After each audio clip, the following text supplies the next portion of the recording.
Assalamualaikum. Gimana sih rasanya nikah sama WNA? Aku dapat pertanyaan itu dari beberapa orang.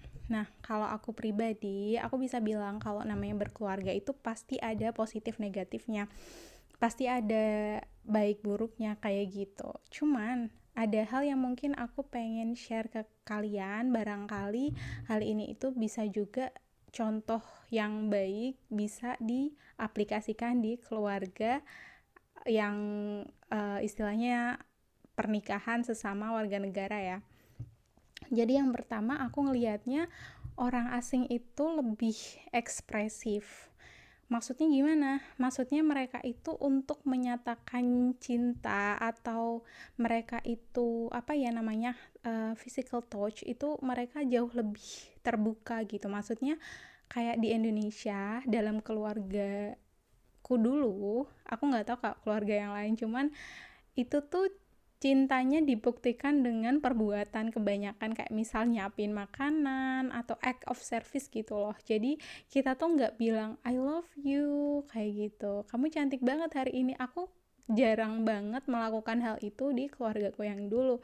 Jadi aku pertama-tama tuh agak kaget ketika suami tuh bisa bilang I love you tuh kayak 50 kali, berkali-kali kayak gitu. Kayak awalnya tuh apaan sih, nggak penting banget gitu. Tapi ternyata lama-lama cara untuk menghidupkan sparkling dalam keluarga tuh macam-macam, dan salah satunya itu ya kayak gitu. Jadi kayak misal kalian jalan nih terus lewat ya udah dicium kayak gitu atau dipeluk kayak gitu. Jadi pelukan tuh bisa banyak kali dan mereka tuh senang melakukan hal itu dan bukan sesuatu yang tabu gitu.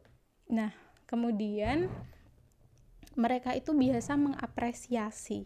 Aku melihatnya mereka itu mudah sekali untuk menghargai pekerjaan. Misal ya, kita bersih-bersih, ternyata bersih-bersihnya masih kotor. Nah, itu tuh nggak dimarahin, tapi tuh malah bilang, terima kasih ya, kamu udah berusaha keras untuk bersihin ini, kayak gitu. Jadi mereka itu nggak kayak langsung nyalahin, kayak biasanya ya, kalau setauku dulu tuh, biasanya di keluarga tuh kayak gini, ini loh masih masih kotor, nanti kalau kotor suaminya brewokan. Aku sering banget denger kayak gitu waktu di Indonesia dan aku aminin dong karena emang suka sama cowok brewok.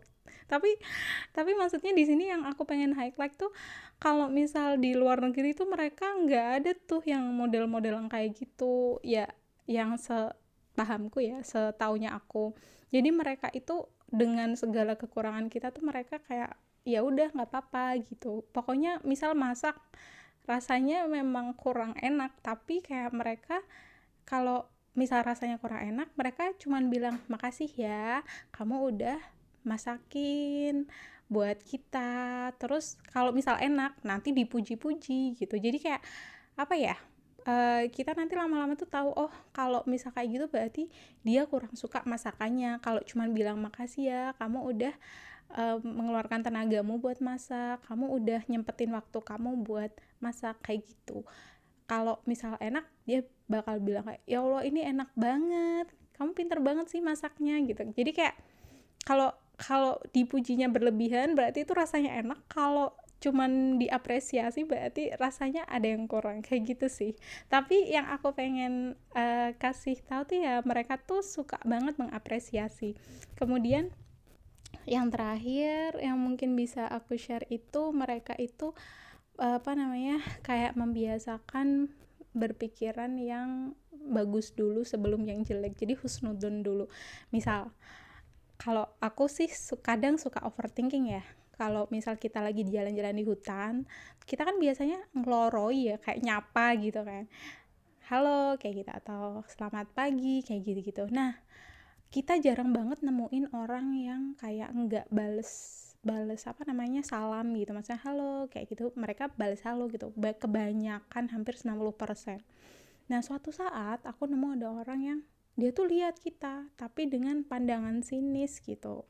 Nah, terus aku bilang ke dia, kayaknya dia ini deh nggak suka karena aku pakai hijab, karena aku Islam gitu kan. Terus dia bilang, ya udah, gak apa-apa, seenggaknya siapa tahu karena dia melihat kita muslim, kita ramah, terus dia jadi berpikiran berubah, oh ternyata orang Islam enggak seburuk itu kok, mereka juga ramah, mereka juga nyapa, mikirnya gitu dong gitu. Jadi kayak nggak dibikin pusing, nggak dibikin overthinking, kayak sesantai itu gitu. Jadi apa-apa tuh tidak dibikin personal gitu, sedangkan kita kan biasa ada adat nggak enakan ya.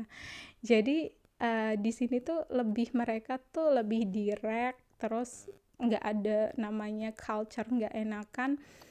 Dan kalau misal memang nggak bisa ya nggak bisa, kalau bisa ya ayo, kalau enggak ya iya gitu. Jadi nggak ada yang kalau misal kita disodorin makanan jadi tamu kan iya gitu, padahal nggak diambil. Jadi ya gitu aja. Cuman aku pengen bilang kalau namanya manusia tuh nggak ada yang sempurna gitu. Jadi pastilah ada kurangnya juga, diantaranya kita juga punya culture yang berbeda, tapi ada yang bisa buat diakalin gitu. Kadang-kadang kalau misal kita tahu nih dia mau marah, nah kita pura-puranya kayak enggak, maksud aku enggak kayak gitu, karena kan kita bahasanya beda nih gitu. Kadang kita ngomongnya pakai bahasa Jerman, kalau enggak bahasa Inggris. Nah itu tuh kayak ketika ada tanda-tanda misunderstanding, tapi maksudnya aku tuh udah bener kayak gitu, tapi kayaknya dia mau marah, terus aku bilang enggak, maksud aku enggak kayak gitu. Jadi ternyata perbedaan culture atau bahasa atau budaya itu bisa buat jadi penyelamat dari pertengkaran gitu sih ya, cuman disiasatin aja gimana caranya. Oke, terima kasih, assalamualaikum.